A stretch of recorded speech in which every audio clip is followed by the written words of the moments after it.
दरम्यान मनोज जरांगेंच्या आंदोलनाचा आज 6वा दिवस आहे। मराठा समाज आंतरवालीमध्ये येण्यास सुरुवात झाली आहे, तर सरकारसोबत चर्चेला मी तयार असल्याचं जरांगे पाटील म्हणतात। उद्या संध्याकाळी आंदोलनाची दिशा ठरवणार असल्याचंही त्यांनी सांगितलेलं आहे। राज्यामध्ये मराठा विरुद्ध ओबीसी वाद मात्र पेटण्याची शक्यता आहे, कारण एकीकडे आंतरवाली सराटीमध्ये मनोज जरांगे पाटील यांचं उपोषण सुरू आहे, तर दुसरीकडे जालन्यामधीलच वडीगोद्रीमध्ये ओबीसीचे जे नेते आहेत लक्ष्मण हाके त्यांचंही उपोषण होणार आहे। आणि त्या पार्श्वभूमीवर आज जेव्हा शिष्टमंडळ मनोज जरांगे पाटील यांची भेट घेण्यासाठी येत आहे, त्यावेळेला आता नेमकं काय ठरतंय आणि शिष्टमंडळाला मनोज जरांगे पाटील यांची समजूत काढण्यात यश येणार का याकडे लक्ष आहे।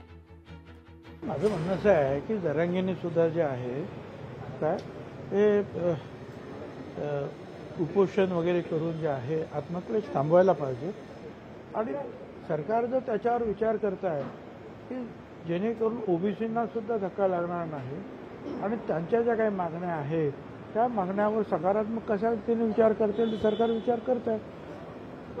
आताच निवडणुकीतून जे सगळे जे मोकळे झालेले आहेत, त्यामुळे वेळ तर द्यायला पाहिजे ना सरकार। मनोज जरांगे पाटलांचं आंदोलन चालू आहे, याचा आदर केलाच पाहिजे आणि ते उपोषणाला बसलेले सरकारने वाशीला मोठा गुलाल अंगावर घेऊन त्यांच्या हातात एक सर्क्युलर दिलं होतं, त्याचं पुढं काय झालं हा प्रश्न जरांगे पाटलांचा आहे।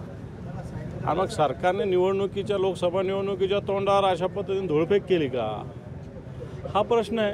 आणि मग जरांगे पाटील एक लढाऊ नेतृत्व आहे, मला वाटतं त्यांची भेट घेतली पाहिजे म्हणून मी चाललो।